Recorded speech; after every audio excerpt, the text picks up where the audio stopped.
अस्सलाम वालेकुम स्टूडेंट्स। आज का हमारा टॉपिक है least upper bound and greatest lower bound. हम देखेंगे कि रियल नंबर्स के सेट में हमारे पास किस तरह से लीस्ट अपर बाउंड और ग्रेटेस्ट लोअर बाउंड को हम डिफाइन कर सकते हैं। अब बहुत सारी बुक्स में आपको मिलेगा कि जो लीस्ट अपर बाउंड है इसको हम बेसिकली सुप्रीमम से भी डिनोट करते हैं।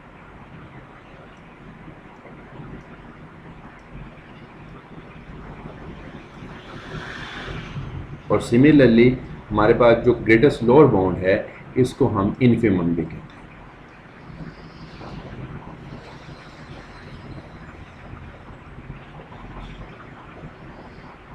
अब इस टॉपिक पे जाने से पहले हम एक डेफिनेशन करेंगे कि हमारे पास बाउंडेड अबव सेट क्या होता है और फिर फर्दर हम लीस्ट अपर बाउंड की डेफिनेशन पे जाएंगे।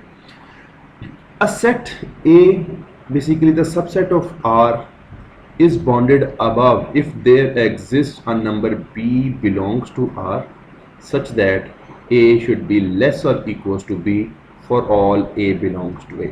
मीन्स हम ये कहना चाह रहे हैं कि अगर आपके पास कोई भी एक सबसेट है रियल नंबर्स का तो वो रियल नंबर का सेट हमारे पास उस वक्त बाउंडेड अबव होगा अगर आपको कोई एक ऐसा रियल नंबर मिल जाए कि आपके पास जो सेट ए है उस सेट ए का हर रियल नंबर आपके इस गिवन रियल नंबर बी से या तो लेस हो या उसके इक्वल है। अगर हमारे पास किसी भी एलिमेंट बी के लिए ये कंडीशन फुलफिल होती है तो हम कहेंगे कि जो सेट ए है ये हमारे पास बाउंडेड अबव है।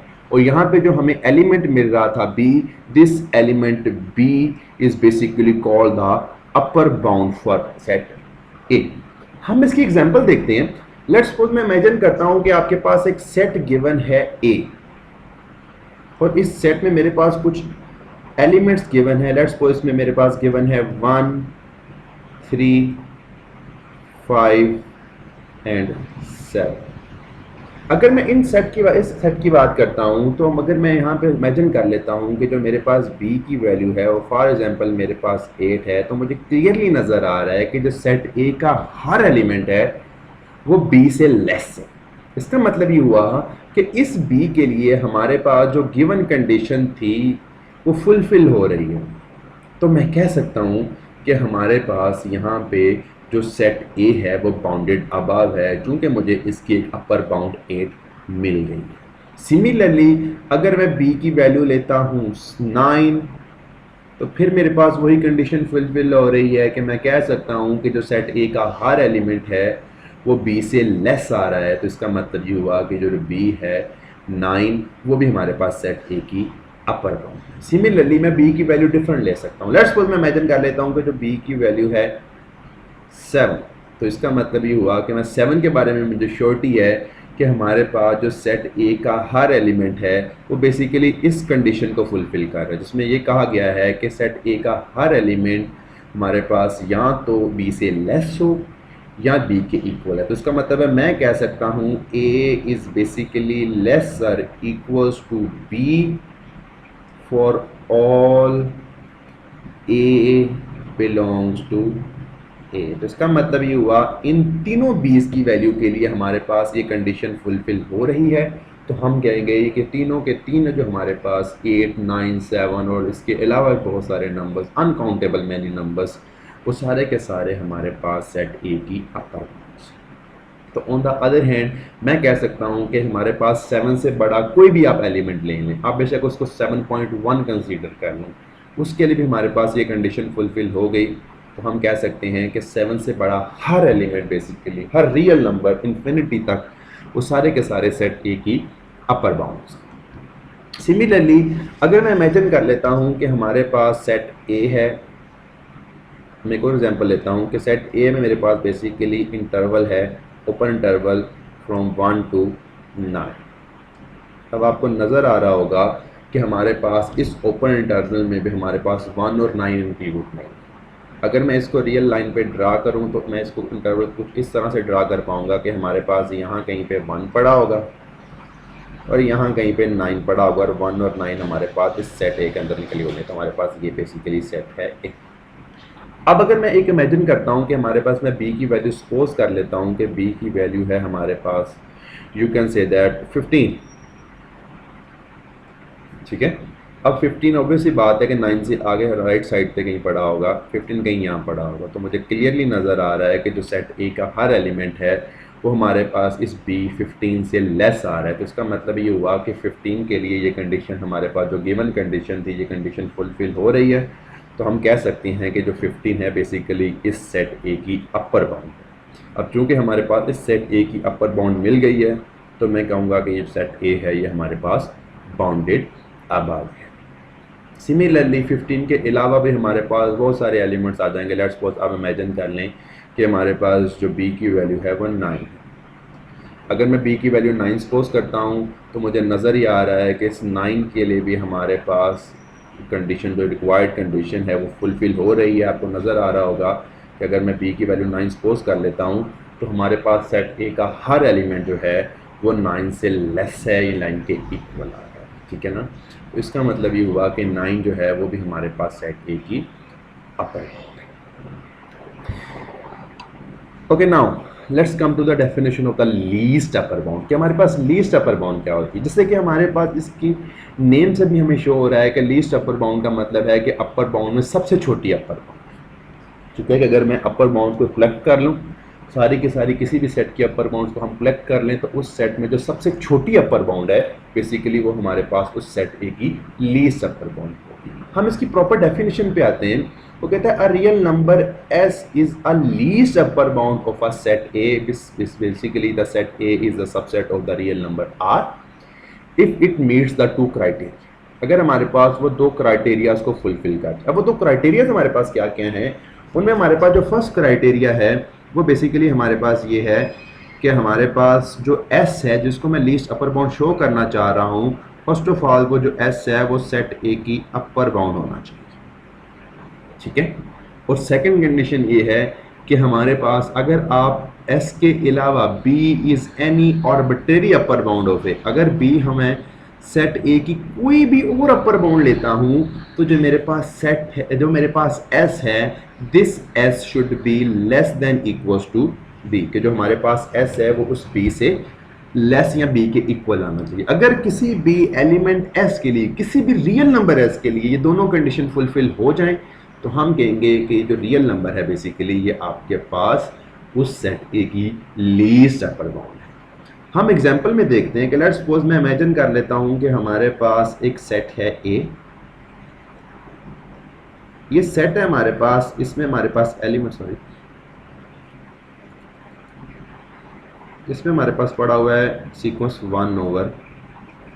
अब चूंकि ये हमारे पास सीक्वेंस है तो इसको भी सी बात है, इसकी डोमेन हमारे पास नेचुरल नंबर्स होंगे, तो n हमारे पास कोई भी एक नेचुरल नंबर है। अब हमारे पास ये चूंकि ये नेचुरल नंबर है तो इसके लिए हमारे पास कंडीशन ये फुलफिल होगी कि हमारे पास इसमें जो n है उसको मैं सिर्फ नेचुरल नंबर प्लग इन कर पाऊंगा। अगर मैं इसको नेचुरल नंबर प्लग इन कर पाऊंगा तो इसका मतलब है कि मेरे पास ये जो सेट बनेगा वो सेट कुछ इस तरह से बनेगा कि इसमें हमारे पास जो फर्स्ट एलिमेंट होगा, अगर मैं n की जगह 1 प्लग इन करूँ तो एलिमेंट आ जाएगा 1, n की जगह 2 प्लग इन करें एलिमेंट आ जाएगा 1/2, सिमिलरली 3 प्लग इन करने से 1/3 and up to so on. हमारे पास ये कंडीशन फुलफिल हो। अब मुझे पता है कि मुझे क्लैरिटी है कि हमारे पास सिमिलरली अगर मैं हमारे पास n की वैल्यू इस तरह इंक्रीज करता जाऊंगा तो n की वैल्यू मैं इन्फिनिटी तक इंक्रीज करूंगा। तो ऑब्वियस सी बात है, हमने कैलकुलस में देखा हुआ है कि limit n approaches to infinity 1/n, ये वैल्यू हमारे पास 0 है। तो इसका मतलब ये हुआ कि हमारे पास इस सेट के लास्ट पे जाके 0 पड़ा होगा, लेकिन 0 सेट में इंक्लूड नहीं है क्योंकि नेचुरल नंबर कभी भी इन्फिनिटी नहीं हो सकता। तो 0 इस सेट के कहीं लास्ट पे पड़ा होगा लेकिन इसमें इंक्लूड नहीं है ना। अब मुझे देखना है कि इस सेट ए की लीस्ट अपर बाउंड क्या है। हम इमेजिन कर लेते हैं, कोई भी आर्बिट्रेरी एलिमेंट इमेजिन कर लें। लेट्स सपोज मैं इमेजिन कर लेता हूं कि s की वैल्यू मेरे पास आ जाती है, just imagine, you can say that 2। हमें चेक ये करना है कि जो 2 हमारे पास हमने लिया है, क्या ये जो हमारे पास 2 है वो इस सेट ए की लीस्ट अपर बाउंड है। उसके लिए फिर वही दो कंडीशन के फर्स्ट ऑफ ऑल वो हमारे पास अपर बाउंड होनी चाहिए, और सेकंड ऑफ ऑल अगर आप इसके अलावा कोई अपर बाउंड लें तो आपके पास जो एस है वो उस अपर बाउंड से या तो लेस हो या उसके इक्वल है, उससे ग्रेटर ना हो। मैं इमेजिन, अब देखिएगा क्लैरिटी आपको नज़र आ रही है कि हमारे पास जो सेट ए का हर एलिमेंट है वो 1 है, 1/2 है, 1/3 है और सो ऑन जाके लास्ट पे कहीं इन्फिनिट 0 पे जा रहा है। तो मैं कह सकता हूँ कि जो सेट ए का हर एलिमेंट है वो हमारे पास 2 से लेस आ रहा है। इसका मतलब ये हुआ कि इस 2 के लिए हमारे पास फर्स्ट कंडीशन तो फुलफिल हो गई। सेकंड कंडीशन की बात कर लेते हैं। सेकंड कंडीशन में हम देखते हैं कि क्या हमारे पास जो सेट है, ये जो एस हमने लिया है 2, क्या ये हर आर्बिट्ररी अपर बाउंड से लेस है? आपको नज़र आ रहा होगा कि अगर मैं बी की वैल्यू सपोज कर लूँ 1.5, तो ऑब्वियसली बात है सेट ए का हर एलिमेंट 1.5 से लेस है। इसका मतलब ये हुआ यहाँ पे जो मैंने बी लिया है वो हमारे पास सेट ए की अपर बाउंड है। लेकिन ऑन द अदर हैंड मेरे पास ये भी गिवन है कि जो हमारे पास बी है, मुझे नज़र आ रहा है कि 1.5 इज़ लेस दैन एस 2, तो इसका मतलब है B is less than S. तो इसका मतलब ये हुआ कि जो सेकंड कंडीशन थी S should be lesser equal to B, इसकी नेगेशन हो रही है, सेकंड कंडीशन फुलफिल नहीं हो रही। तो हम कह सकते हैं कि यहाँ पे जो हमारे पास 2s इक्वल टू 2 है वो बेसिकली सेट की अपर बाउंड तो है, लीस्ट अपर बाउंड। सिमिलरली हम कुछ और क्राइटेरियाज लेके चलते हैं। लेट्स सपोज मैं सपोज कर लेता हूँ कि हमारे पास s को हम सपोज कर लेते हैं कि s है हमारे पास यू कैन से दैट 0.1। 0.1 के लिए हम देखते हैं कि 0.1 को हम लिख सकते हैं 1/10। अब 1/10 के लिए मुझे चेक करना है कि 1/10 क्या इस सेट ए की लीस्ट अपर बाउंड है या नहीं। First of all first condition ये है कि जो s हमने लिया है 1/10 वो अपर बाउंड होनी चाहिए। लेकिन आपको नज़र आ रहा है कि इस सेट में हमारे पास एलिमेंट्स पड़े हैं 1/2, 1/3, 1/4, और ऑब्वियस ही बात है कि इसका मतलब ये हुआ कि इस सेट के अंदर एलिमेंट्स पड़े हुए हैं। जैसे मैं जब मैं 1/2 को सपोज कर लूँ तो जो 1/2 है, दिस 1/2 इज़ ग्रेटर दैन 1/10। इसका मतलब ये हुआ कि हमारे पास जो 1/10 है ये अपर बाउंड ही नहीं है ना, क्योंकि हमने कहा था कि फर्स्ट ऑफ ऑल एस का अपर बाउंड होना ज़रूरी है। और अपर बाउंड तब होती है कि अगर सेट ए का हर एलिमेंट आपके पास आपकी अपर बाउंड से लेस है। लेकिन यहाँ पे सेट ए का एक ऐसा एलिमेंट है जो अपर बाउंड जिसको मैं बनाना चाह रहा हूँ उससे ग्रेटर आ गया है, तो इसका मतलब है 1/10 इसकी अपर बाउंड ही नहीं है, हमारे पास फर्स्ट कंडीशन ही फुलफिल नहीं हुई। तो हम इसके बारे में कहेंगे कि ये हमारे पास लीस्ट अपर बाउंड होना तो फिर दूसरी बात है, वो तो फिर ऑब्वियसली बात है नहीं होगी। हम इमेजिन कर लेते हैं कि अगर मैं s की वैल्यू सपोज कर लूँ, s हमारे पास है 1। अब आपको क्लियरली नज़र आ रहा होगा कि इस सेट के अंदर जिसको मैंने a कहा है, इस सेट के अंदर जितने भी एलिमेंट्स बने हैं 1, 1/2, 1/3, वो सारे के सारे इस कंडीशन को फुलफिल करवा रहे हैं कि दैट्स a का हर एलिमेंट जो है वो या तो 1 से लेस है या 1 से इक्वल है for all a belongs to set. तो इसका मतलब ये हुआ कि मैं कह सकता हूँ कि फर्स्ट कंडीशन इस s के लिए फुलफिल हो रही है कि जो सेट हमारे पास और इस एलिमेंट के लिए फुलफिल हो रही है कि जो 1 है वो सेट a की अपर बाउंड है। ऑन द अदर हैंड आप s के अलावा कोई भी दूसरी अपर बाउंड लें, अब ऑब्वियस सी बात है अब जो भी अपर बाउंड लेंगे s के अलावा वो 1 से बड़ी होनी चाहिए। क्योंकि अगर आप 1 से स्मॉल एलिमेंट लेंगे, जस्ट इमेजिन अगर आप सपोज कर लेंगे कि b आपके पास है, आप इमेजिन कर लेते हैं कि b आपके पास यू कैन से दैट 0.5 है, ठीक है। अब 0.5 जो है ना वो हमारे पास इस सेट की अपर बाउंड ही नहीं रहेगी। 0.5 अपर बाउंड इसलिए नहीं रहेगी क्योंकि हमारे पास इस सेट के अंदर एलिमेंट पड़ा हुआ है सेट ए के अंदर 1, और जो 1 है 1 इज़ बेसिकली ग्रेटर देन 0.5। इसका मतलब ये हुआ कि 0.5 इस सेट की अपर बाउंड ही नहीं है।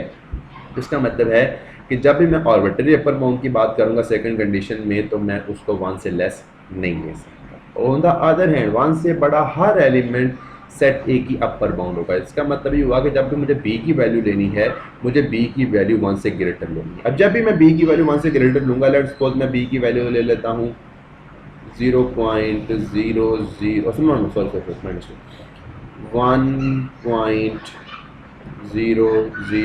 1.000 बहुत स्मॉल ले लेते हैं 1, ठीक है। अब ये b की वैल्यू स्मॉलेस्ट है, आपको नज़र आ रही होगी। अब यहाँ पे भी आपको क्लैरिटी है कि हमारे पास जो सेट ए का हर एलिमेंट है वो आपकी इस b से या तो लेस है और इक्वल टू है ही नहीं, क्योंकि हमारे पास इस सेट का हर एलिमेंट 1.00001 से लेस आ रहा है। इसका मतलब है जो हमारे पास एलिमेंट है b वो हमारे पास इस सेट ए की अपर बाउंड है। और on the other hand clarity मुझे नज़र आ रही है कि a is basically sorry not a, this s is basically less then b। इसका मतलब ही हुआ कि हमारे पास इस b के लिए यह सेकंड कंडीशन जो हमने कही थी लीस्ट अपर बाउंड की वो भी फुलफिल हो रही है। तो इसका मतलब हम कह सकते हैं इस बी के लिए तो सेकंड कंडीशन फुलफिल हो रही है। मेरा क्लेम ये है कि आप इस बी के अलावा कोई भी दूसरा बी ले आए कि जो हमारे पास अपर बाउंड हो, अगर वो अपर बाउंड है तो फिर वो सेकंड कंडीशन को भी फुलफिल करेगा, क्योंकि मुझे क्लैरिटी है कि हमारे पास क्लियरली नजर आ रहा है हमें यहाँ पे कि हमारे पास जो बी की जब मैं अपर बाउंड उसको सपोज करूंगा तो मैं 1 से बड़ा ही लूँगा। अब जब भी हम 1 से बड़ा लेंगे तो ऑब्वियस सी बात है कि वो हमारे पास फिर ऐसे बड़ा हो जाएगा, ऑब्वियस सी बात है फिर वो हमारे पास ये सेकंड कंडीशन फुलफिल हो जाएगी। हाँ, अगर आप बी की वैल्यू 1 ही सपोज कर लेते हैं तो हमारे पास फिर इक्वलिटी आ जाएगी, फिर हमारे पास ये कंडीशन हो जाएगी s is lesser equals to b। हमने कहा था कि लेस हो जाए इक्वल हो जाए। अब अगर आपके पास s भी 1 है b भी 1 है तो फिर s और b आपस में इक्वल हो जाएंगे। हम कह रहे हैं कि यहाँ तो s b से लेस हो या इक्वल आए, दोनों सूरतों में हमारे पास ये कंडीशन फुलफिल हो जाती है। तो इसका मतलब ये हुआ कि हमारे पास जो s इक्वल्स टू 1 है उसके लिए हमारे पास फर्स्ट कंडीशन भी फुलफिल हो रही है, सेकंड कंडीशन भी फुलफिल हो रही है। तो मैं कह सकता हूँ कि हमारे पास जो एलिमेंट है s इक्वल्स टू 1, ये बेसिकली इस सेट ए की अपर बाउंड है, सॉरी लीस्ट अपर बाउंड है। तो वी कैन से दैट कि हमारे पास इस सेट की, जैसे कि मैंने स्टार्ट में जिक्र किया था कि मैं लीस्ट अपर बाउंड को सुप्रीमम भी कह सकते हैं हम। इसका मतलब ये हुआ कि हमारे पास इस सेट ए का जो सुप्रीमम आएगा, this supremum is basically equals to 1।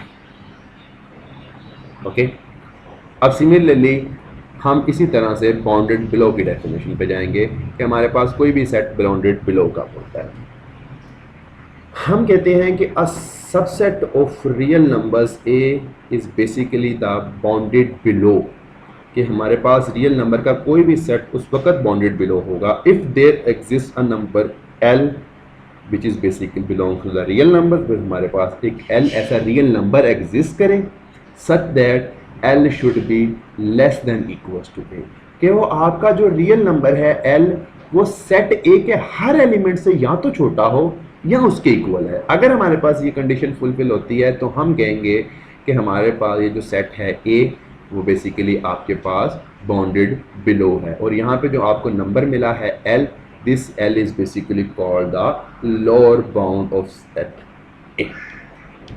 हम इसकी एग्जांपल देखते हैं। लेट्स सपोज मैं इमेजिन करता हूँ कि हमारे पास एक सेट गिवन है a और इस सेट में बेसिकली जैसे मैंने स्टार्ट में एग्जांपल ली थी, मैं उसी सेट को लेता हूँ 1 3 5 7। अब आपको देखना है कि इसकी लोअर बाउंड क्या है। मतलब इसको बाउंडेड बिलो करने के लिए मुझे इसकी लोअर बाउंड फाइंड करनी है, मुझे l फाइंड करना है। लेट्स सपोज मैं इमेजिन कर लेता हूँ कि यहाँ पे हमारे पास जो l की वैल्यू है ना, हम उसको सपोज कर लेते हैं कि वो हमारे पास है, यू कैन से दैट 0। ठीक है, अब क्लियरली आपको नज़र आ रहा है कि हमारे पास 0 के लिए ये कंडीशन फुलफिल हो रही है कि 0 is basically less than a for all a belongs to the set of a। तो वी कैन से दैट कि हमारे पास 0 के लिए कंडीशन फुलफिल हो रही है, तो इट मीन्स कि 0 हमारे पास इस सेट की लोअर बाउंड है। और अगर किसी भी सेट की कम से कम एक भी लोअर बाउंड मिल जाए तो हम कह सकते हैं कि ये सेट हमारे पास बाउंडेड बिलो है। सिमिलरली 0 के अलावा भी हम ले सकते हैं कि अगर मैं लेट्स सपोज l को सपोज कर लूँ, you can say that l की हम वैल्यू सपोज कर लें -1, तो -1 भी इसकी लोअर बाउंड है, क्योंकि -1 के लिए भी कंडीशन फुलफिल हो रही है that -1 is less than a for all a belongs to the set. ठीक है, उसके अलावा भी हमारे पास, इसका मतलब ये हुआ कि सिमिलरली अगर मैं सपोज कर लूँ, थर्ड में अगर मैं सपोज कर लूँ कि लेट्स हमारे पास जो l है वो हमारे पास 1 आ जाता है। हमने देखना है कि जो 1 है क्या इस सेट की लोअर बाउंड है या नहीं। अब क्लियरली मैं देख सकता हूँ कि 1 is basically less than equals to a for all a belongs to a। इसका मतलब ये हुआ कि यहाँ पे जो मैंने 1 लिया है वो इस सेट a के हर एलिमेंट से या तो स्मॉल आ रहा है या उसके इक्वल आ रहा है। मतलब देखेंगे ना, हमारे पास जो 1 है वो 7 से भी स्मॉल है, 5 से भी स्मॉल है, 3 से भी स्मॉल है और 1 के इक्वल आ जाता है। तो इसका मतलब है कि हमारे पास इस चारों एलिमेंट्स के लिए 1 कंडीशन को फुलफिल कर रहा है। तो हम कह सकते हैं कि यहाँ पे जो हमारे पास 1 है वो भी इस सेट ए की लोअर बाउंड है। अब इसके अलावा अगर आप थोड़ा सा यहाँ पे देखें तो इसका मतलब है मैं कह सकता हूँ कि 1 या 1 से छोटा कोई भी एलिमेंट, इवन दो अगर मैं 0.9 भी ले लूँ तो वो भी हमारे पास सेट ए की लोअर बाउंड बन जाएगी। इसका मतलब ये हुआ कि वन या वन से स्मॉल सारे एलिमेंट्स माइनस इन्फिनिटी तक वो सारे के सारे हमारे पास सेट ए की लोअर बाउंड्स हैं। हम एक और एग्जांपल देखते हैं। लेट्स सपोज हम इमेजिन कर लेते हैं कि हमारे पास एक सेट गिवन है ए, और इस सेट में बेसिकली हमारे पास इंटरवल पड़ा हुआ है। वो इंटरवल हमारे पास लेट्स सपोज क्लोज इंटरवल है। You can say that -1 to 5।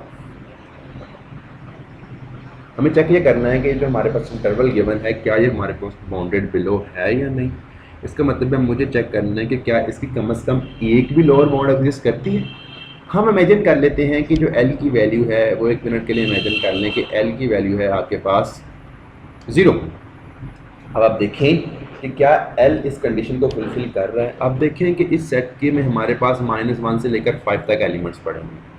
तो इसका मतलब है कि सेट में एक एलिमेंट पड़ा हुआ है -1। -1 इज़ बेसिकली लेस देन 0, और you can say that -1 is basically less then L. इसका मतलब ये हुआ कि इस कंडीशन की तो नेगेशन आ गई ना।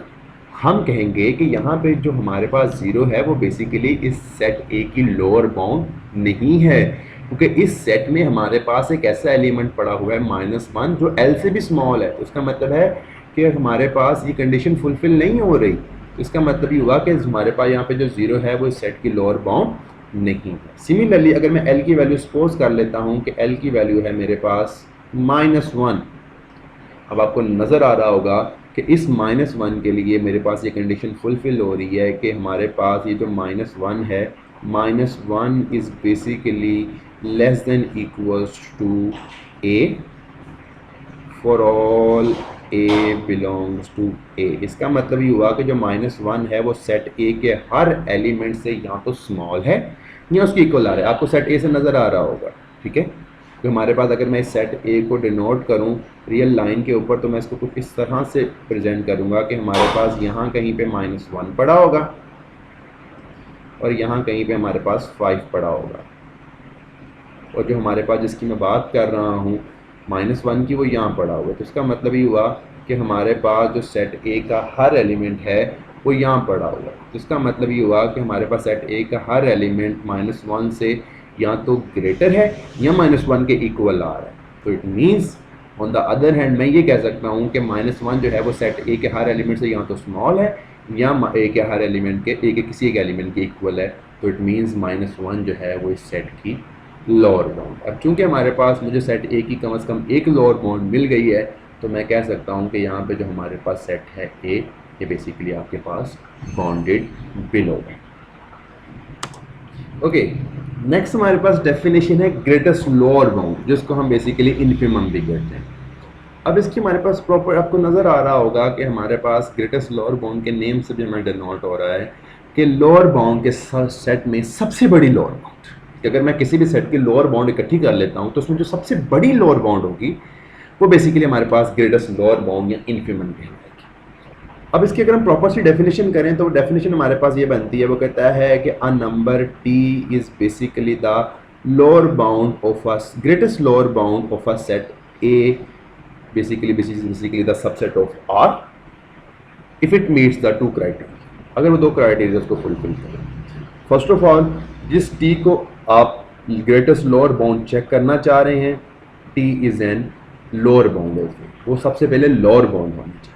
और सेकंड कंडीशन ये है, if L is any lower bound of A, अगर मैं एल कोई भी एक लोअर बाउंड लेता हूँ तो हमारे पास वो इस कंडीशन को फुलफिल करना चाहिए कि जो एल है, L should be less than equals to T. तो आपके पास जो एल है वो टी से या तो लेस आए या उसके इक्वल आए, तो तब मैं कह सकता हूँ कि जो हमारे पास टी है वो सेट ए की ग्रेटेस्ट लोअर बाउंड है। हम इसकी एग्जांपल देखते हैं कि फॉर एग्जांपल मैं सपोज करता हूँ कि आपके पास एक सेट गिवन है ए, और इस सेट में मेरे पास लेट्स सपोज इसी तरह की मैं सीक्वेंस सपोज कर लेता हूँ कि 1/n मेरे पास सीक्वेंस, जैसे हमने लीस्ट अपर बाउंड सपोज किया।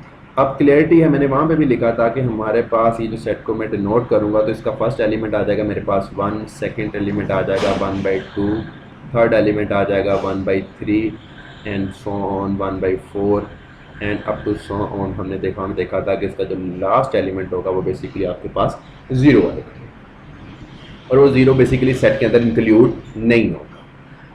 अब अगर मुझे देखना ये है कि हमारे पास इसकी ग्रेटेस्ट लोअर बाउंड क्या है, तो फर्स्ट ऑफ ऑल मुझे लोअर बाउंड चेक करनी पड़ेंगी कि फर्स्ट ऑफ ऑल जिसको मैं ग्रेटेस्ट लोअर बाउंड बनाना चाह रहा हूँ वो लोअर बाउंड। लेट्स सपोज मैं सपोज कर लेता हूँ कि जो हमारे पास टी है, अगर हम इमेजिन कर लें कि टी की वैल्यू आपके पास आ जाती है -1,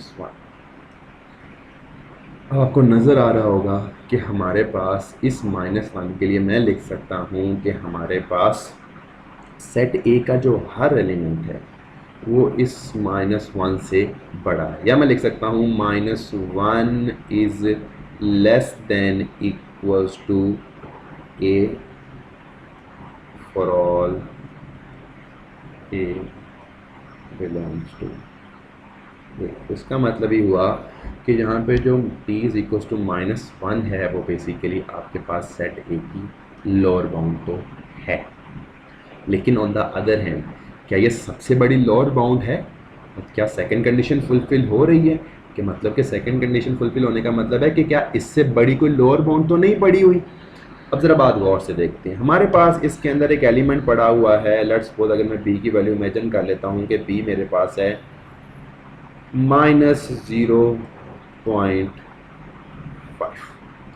अगर मैं b की वैल्यू -0.5 लेता हूँ तो मुझे क्लैरिटी आ रही है कि मैं -0.5 के लिए भी ये कह सकता हूँ कि -0.5 बेसिकली सेट ए के हर एलिमेंट से स्मॉल। इसका मतलब है जो -0.5 है वो बेसिकली सेट ए की लोअर बाउंड है, जैसे हमने बात कहा था, सॉरी मैं मिस्टेक, इसको बी कह लें, या इसको हम, अगर मैं यहाँ पे एल कह रहा हूँ तो अब इसको एल सपोज कर,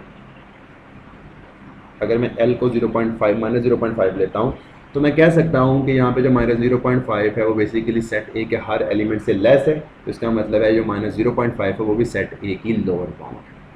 अब ऑन द अदर हैंड मैं सिमिलरली ये कह सकता हूँ कि जो -1 है, -1 इज लेस देन -0.5। अगर हमें रियल नंबर के बारे में थोड़ा सा भी आइडिया तो हम लिख सकते हैं -1 इज लेस देन -0.5। तो इसका मतलब ये हुआ कि हमारे पास -1 से बड़ी भी एक लोअर बाउंड पड़ी हुई है जो कि -0.5 है। इसका मतलब है कि -1 सबसे बड़ी लोअर बाउंड नहीं है।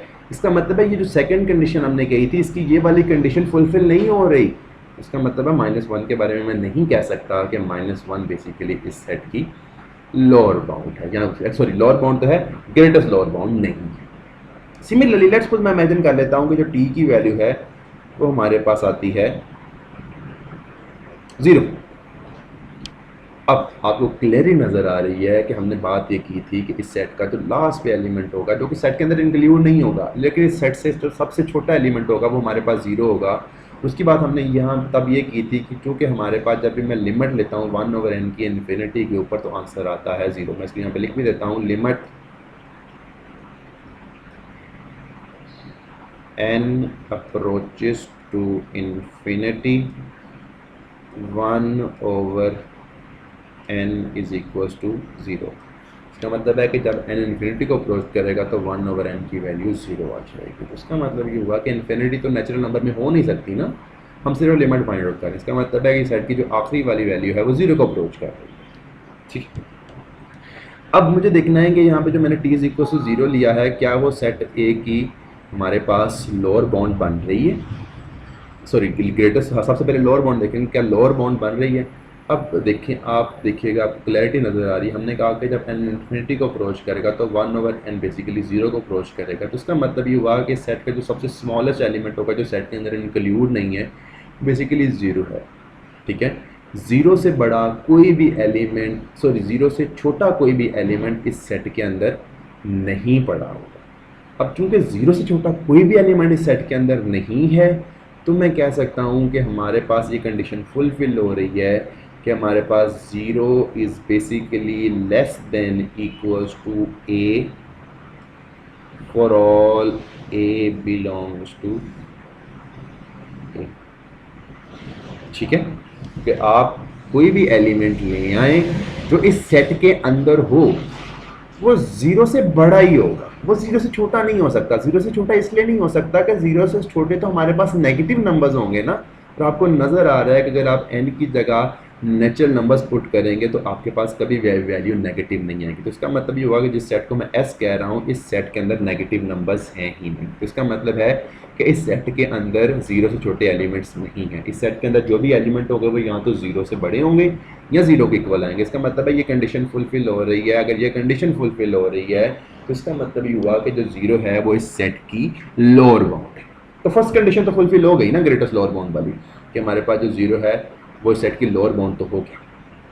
अब देखना ये है कि अगर मैं कोई भी लोअर बाउंड ले आऊँ तो क्या वो हमारे पास 0 से बड़ी है या 0 से छोटी है। कंडीशन ये कहती है कि आपके पास हर जो लोअर बाउंड है वो 0 से स्मॉल होनी चाहिए। जैसे हमने कहा था कि L is any arbitrary lower bound, then L should be less or equals to T। अब यहाँ पे जो T की वैल्यू है वो 0 है तो L should be less or equals to T। Just imagine, मैं सपोज कर लेता हूँ कि जो अगर मैं L की वैल्यू, क्या मैं पॉजिटिव नंबर सपोज कर सकता हूँ? आप क्या सपोज कर सकते हैं? लेट्स सपोज आप कहते हैं कि क्या मैं L की वैल्यू 0.1 सपोज कर सकता हूँ। अब अगर L की वैल्यू 0.1 सपोज करनी है तो इसका मतलब है L का लोअर बाउंड होना ज़रूरी है ना। अब L की वैल्यू आती है 0.1 का मतलब है 1/10। लेकिन आप देखें कि जो हमारे पास जो एलिमेंट है 1/10 क्या इस सेट की लोअर बाउंड है? लोअर बाउंड का मतलब ये है कि इस सेट में 1/10 से छोटा कोई एलिमेंट ना हो। लेकिन आपको नज़र आ रहा है कि जैसे मैं चला रहा हूँ 1/2, 1/3, 1/4, कहीं जाके 1/11 भी आएगा ना। और मुझे पता है 1/11 इज़ बेसिकली लेस देन 1/10 और 1/11 इस सेट के अंदर भी है। इसका मतलब ये हुआ कि इस सेट ए के अंदर एक ऐसा एलिमेंट पड़ा हुआ है कि जो आपके पास 1/10 या 0.1 से लेस है। इसका मतलब है 1/10 इस सेट की लोअर बाउंड नहीं है। मैं L को 1/10 सपोज नहीं कर सकता। ओके, अब क्या सपोज कर सकते हैं? इसका मतलब ये हुआ कि आपको क्लियरली नज़र आ रहा होगा कि L को मैं जब भी 0 से कोई बड़ा नंबर सपोज करूंगा वो आपके पास लोअर बाउंड रहेगा ही नहीं।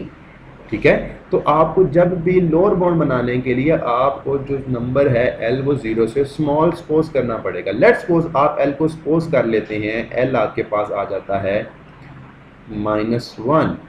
अब आपको नज़र आ रहा होगा कि सेट ए का हर एलिमेंट -1 से बड़ा है।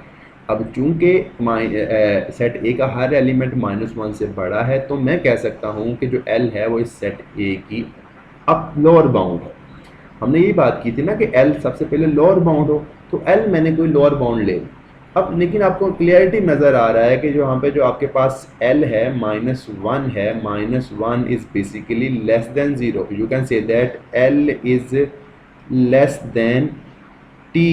इसका मतलब है ये कंडीशन फुलफिल हो रही है अगर मैं L की वैल्यू -1 लेता हूँ। इसके अलावा आई क्लेम दैट कि आप L की कोई भी वैल्यू लें कि जो आपके पास लोअर बाउंड हो, उसके लिए ये कंडीशन फुलफिल होगी। आप इमेजिन कर लें, आप L की वैल्यू लेट्स सपोज -1.1 रख के देख लें, तब भी ये कंडीशन फुलफिल होगी।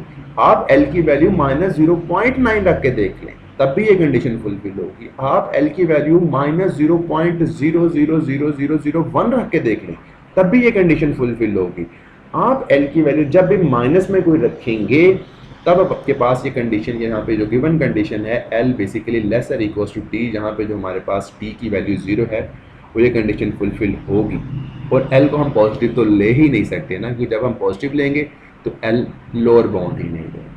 तो अगर आप L की वैल्यू नेगेटिव रखें जो कि लोअर बाउंड के लिए होना ज़रूरी है, तो इस सेट की सूरत में कि आपके पास लोअर बाउंड के लिए होना ज़रूरी है, तो मैं कह सकता हूँ कि हर नेगेटिव नंबर के लिए ये कंडीशन फुलफिल हो रही है। तो इसका मतलब अगर मैं T की वैल्यू 0 लूँ तो उसके लिए फर्स्ट कंडीशन भी फुलफिल होती है, उसके लिए सेकंड कंडीशन भी फुलफिल होती है। तो it means I can say that कि यहाँ पे जो आपके पास T इज इक्वल्स टू 0 है वो बेसिकली इस सेट A की लीस्ट अपर बाउंड है। इसका मतलब यह है कि मैं कह सकता हूँ कि हमारे पास जो इन्फिमम आएगा, infimum of set A is basically equals to 0. Similarly, I can say that अगर हम एक और एग्जांपल लेते हैं, जस्ट इमेजिन, मैं इमेजिन करता हूँ कि आपके पास एक सेट गिवन है, that's suppose you can say that B। इस सेट के अंदर हमारे पास इंटरवल पड़ा हुआ है, वो इंटरवल है, आप इमेजिन कर लें कि 1 से लेकर 2 तक।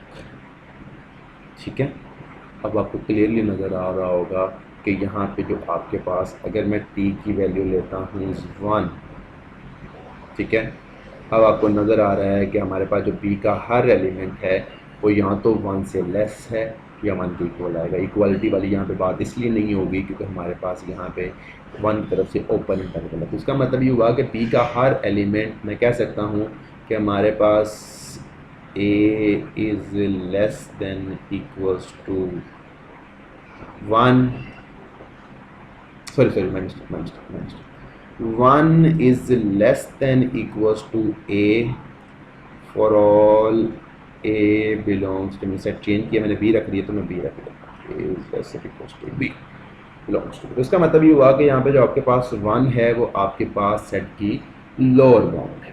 सिमिलरली फर्स्ट कंडीशन तो फुलफिल हो गई। अब सेकंड कंडीशन की बात करते हैं कि क्या ये ग्रेटेस्ट लोअर बाउंड है। अब ग्रेटेस्ट लोअर बाउंड के लिए मुझे चेक ये करना है कि क्या हमारे पास अगर मैं कोई भी आर्बिट्रेरी लोअर बाउंड लेता हूँ। अब यहाँ पे आपको नज़र आ रहा है कि जैसे ही आप 1 से कोई बड़ा एलिमेंट लेंगे, लेट्स सपोज आप इमेजिन करते हैं कि क्या मैं L की वैल्यू 1.1 ले सकता हूँ। मेरा क्लेम है आप 1.1 नहीं ले सकते, क्योंकि अगर आप 1.1 L की वैल्यू लेंगे तो आपके पास इसके अंदर एक एलिमेंट पड़ा होगा सेट B के अंदर, कि जो आपके पास एलिमेंट होगा फॉर एग्जांपल B के अंदर एक एलिमेंट पड़ा होगा B इज इक्वल्स टू 1.001 और आपके पास ये जो एलिमेंट है this element is basically you can say that this element is basically less then 1.1। इसका मतलब है कि सेट के अंदर 1.1 से स्मॉल एक एलिमेंट पड़ा हुआ, तो 1.1 पे लोअर बाउंड तो ना हुई। इसका मतलब है मैं L की वैल्यू कभी भी 1 से ग्रेटर नहीं ले सकता, तो L की वैल्यू हमेशा ही 1 से लेस है। तो अगर आप L की वैल्यू 1 से स्मॉल कोई भी ले लें, आप कोई भी वैल्यू ले लें, जस्ट इमेजिन आप L की वैल्यू अगर इमेजिन कर लें कि आपके पास है 0.99999 और आप इसको बेशक 1 ट्रिलियन टाइम्स 9 लिख लें और आप इस ये करें, तब भी आप देखेंगे कि आपके पास फर्स्ट ऑफ ऑल ये जो L है ये लोअर बाउंड तो है, क्योंकि आपके पास B का हर एलिमेंट जो है वो 0.99 ट्रिलियन टाइम्स 9 से ग्रेटर है। तो इसका मतलब ये हुआ कि मैं लिख सकता हूँ कि आपके पास यहाँ पे जो L है वो आपके पास वो ऑर्बिट्रेरी लोअर बाउंड है जिसके बारे में बात कर सकते हैं। और सिमिलरली यहाँ पे आपको ये भी नज़र आ रहा है कि L is basically less than basically 0.99 कितने दफ़ा ट्रिलियन टाइम्स भी ले लें लेकिन वो 1 से तो लेस ही रहेगा ना। तो इसका मतलब ये हुआ कि हमारे पास इस t के लिए सेकंड कंडीशन भी फुलफिल हो रही है। तो वी कैन से दैट कि हमारे पास ये जो t इज इक्वल टू 1 है ये लोअर बाउंड भी है और ये सबसे बड़ी लोअर बाउंड भी है। तो इसका मतलब है मैं लिख सकता हूँ कि इस सेट की जो ग्रेटेस्ट लोअर बाउंड है या इस सेट का जो इन्फिमम है आपके पास, infimum of the set B is basically equals to that's it. तो इसी तरह से बेसिकली हम बहुत सारे एग्जाम्पल में देख सकते हैं कि हमारे पास ग्रेटेस्ट लोअर बाउंड सुप्रीमम या लीस्ट अपर बाउंड सुप्रीमम या ग्रेटेस्ट लोअर बाउंड इन्फिमम कैसे हम फाइंड आउट कर सकते हैं। Thank you so much. This is the end of lecture.